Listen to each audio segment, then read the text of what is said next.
ตาเมียนนน่าใส่หายใจปีขนมรุงพนมนุฉบาเจียเมียนอัดกำบังมุยเนื้อปีกรอยรุงพนมนุให้สับระบบไอ้บานเด็กสลับเนื้อขางมุกแต่ระบบก่อนที่บานกันลองหัวจีอยู่นามหมกให้ยืนกู้ไตตื่นซุนขนมพมนุในไงนี้ตื้อตั้งตื่นมาให้นะสมกูลมือไทยคล้วนหนึ่งมือแต่สมัยพ้อง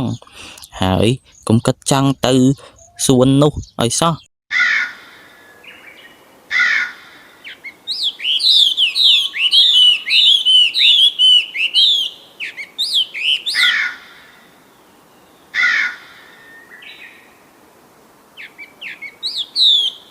នៅក្នុងភូមិតូចមួយដែលមានសួនផ្កាដ៏ស្រស់ស្អាតនៅពីមុខរូងភ្នំមួយប៉ុន្តែគ្មានអ្នកភូមិណាមួយហ៊ានចូលទៅក្នុងរូងភ្នំនោះទេពួកគេជឿថាចេះតែមានសម្លេងបិសាចចម្លែកចេញពីក្នុងរូងភ្នំមួយនោះដែលសម្លេងនោះអន្តងប្រលឹងស្រែកហៅអ្នកភូមិដែលឆ្លងកាត់នៅទីនោះដែលបណ្ដាលឲ្យអ្នកភូមិគ្រប់គ្នាមានការភ័យខ្លាចយ៉ាងខ្លាំង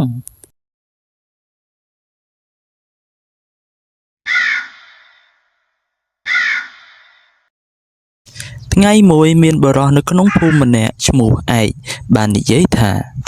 តើមាននរណាស្រែកហៅចេញពីក្នុងរូងភ្នំនោះច្បាស់ជាមានអាត់កំបាំងមួយនៅពីក្រោយរូងភ្នំនោះហើយឯកឯនឹងកនទោះជាយ៉ាងណាក៏ដោយសូមកុំចូលទៅក្នុងរូងភ្នំនោះណាប៉ុន្តែខ្ញុំត្រូវតែដឹងការពិតតើត្រូវឲ្យអ្នកភូមិរបស់យើងរស់នៅក្នុងភាពភ័យខ្លាចរហូតដល់ពេលណាល្ងាចនោះដែរឯកនិងមិត្តរបស់គាត់បានត្រឡប់មកផ្ទះវិញនៅព្រឹកថ្ងៃបន្ទាប់នៅក្នុងភូមិមានភាពស្ងប់ស្ងាត់យ៉ាងខ្លាំងសពរបស់ឯកបានដេកស្លាប់នៅខាងមុខផ្ទះរបស់គាត់ប្រជាជនក្នុងភូមិមានការភ្ញាក់ផ្អើលនិងមានការភ័យខ្លាចយ៉ាងខ្លាំងអូព្រះអើយគាត់ធ្លាប់បាននិយាយថានឹងចេញទៅក្រៅស្វែងរកអាត់កំបាំងភាពក្លាហានរបស់កូនរបស់ខ្ញុំបាននាំឲ្យគាត់បាត់បង់ជីវិត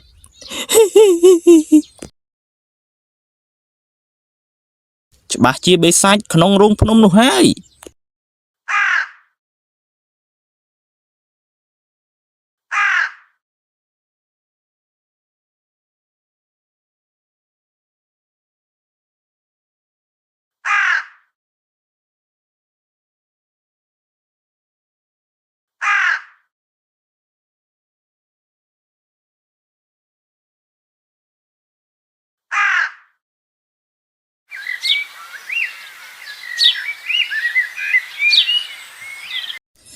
នៅក្នុងភូមិដដែលនោះ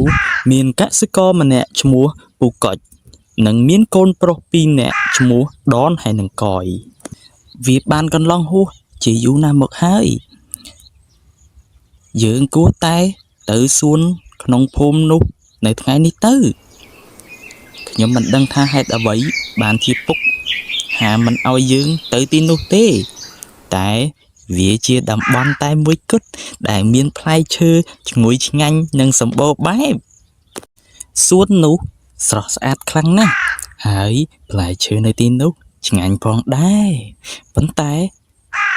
ពុកបាននិយាយថារូងភ្នំនៅពីក្រោយសួននោះអាចកំបាំងនឹងមានគ្រោះថ្នាក់ខ្លាំងណាស់បន្ទាប់ពីឯកនិងកនបានស្លាប់ទៅនៅទីនោះវាកាន់តែគួរឲ្យខ្លាចថែមមួយកម្រិតទៀតអូកយនោះគ្រាន់តែជារឿងចាចាមរាមតែប៉ុណ្ណោះខ្ញុំគិតថាអ្វីគ្រប់យ៉ាងគ្មានពិតទេបើពិតជាមានបិសាចពិតមែនវាអាចនឹងបង្ហាញខ្លួនឲ្យយើងឃើញនៅពេលនេះហើយដូច្នេះហើយគ្មាននរណាបានឃើញវាទេគ្រាន់តែបានឮសំឡេងនោះប៉ុណ្ណោះអាយ៉ាដន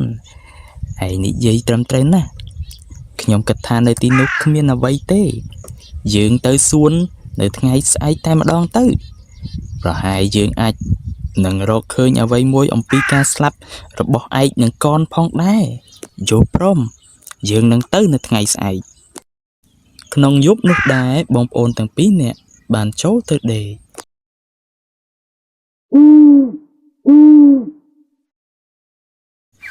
នៅព្រឹកថ្ងៃបន្ទាប់ កូនអើយពុកនឹងទៅស្នេហ៍ហើយណាសូមកូនមើលថែខ្លួននិងមើលផ្ទះសម្បែងផងហើយកុំគិតចង់ទៅសួននោះឲ្យសោះ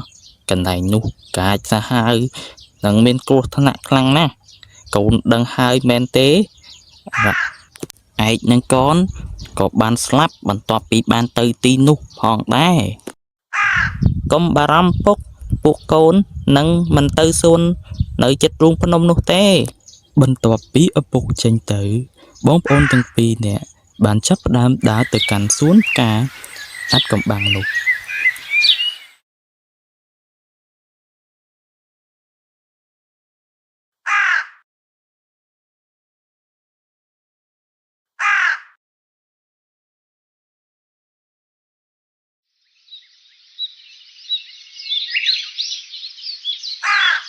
ណែ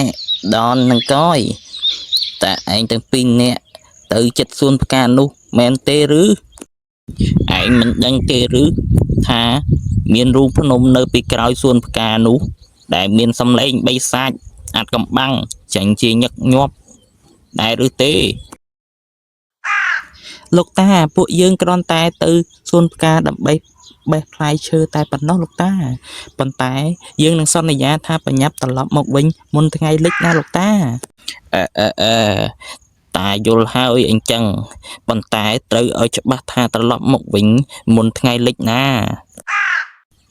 បន្ទាប់មកលោកតាចំណាស់នោះបានដើរចាក់ចេញទៅខ្ញុំមានអារម្មណ៍ថាខ្លាចខ្លាំងណាស់យើងមិនហ៊ានទៅទៀតទេបើឯងចង់ទៅឯងទៅចុះខ្ញុំនឹងរងចាំឯងនៅទីនេះណាល្អហើយអញ្ចឹងតែខ្ញុំចង់ដឹងការពិតថាតើសំឡេងទាំងនោះពិតជាសំឡេងបិសាចពិតមែនឬទេ